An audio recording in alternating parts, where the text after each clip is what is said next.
Во екот на преговорите меѓу власта и опозицијата за иднината на специјалното јавно обвинителство, точка клучна во ЕУ агендата, Катица Јанева по подолга пауза пред јавноста кажа што мисли за изјавите на ВМРО ДПМН дадени посредбите во Министерството за правда, дека има подготвеност за можен договор што предвидува и нејзино заминување од чело на СЈО. Тоа е само политичка изјава која не држи ниту вода, ниту место, ниту има основа. Не може да ме сменат. Мене како мислите да ме сменат?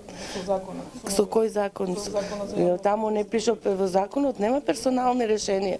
Не се пишува дека ќе се смени лицето тој и тоа. Се знае што се пишува во закон.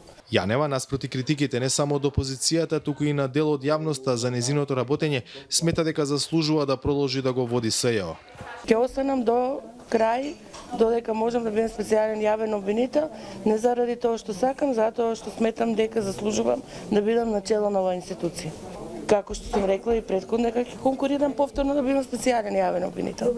Власта е свесна дека мора да го забрза темпото и до јуни да испорача законско решение кое ќе му овозможи на СЈО да продолжи да функционира, услов што Брисел континуирано го испорачува. Роковите се јавни и 20 е рока.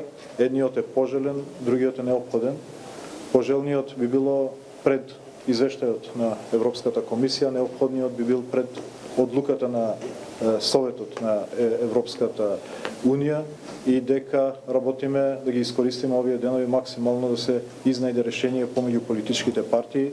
Еден од главните камења на сопнување меѓу мнозинството и опозицијата за договор за законско решение што ќе го опфати и СЈО е барањето на ВМРО ДПМН постапките отворени 18 месеци од формирањето на специјалното јавно обвинителство да бидат запрени, собраните докази да не бидат употребливи и преземените правни мерки да престанат.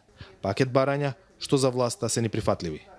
За Гласот на Америка од Скопје, Владимир Мирчевски.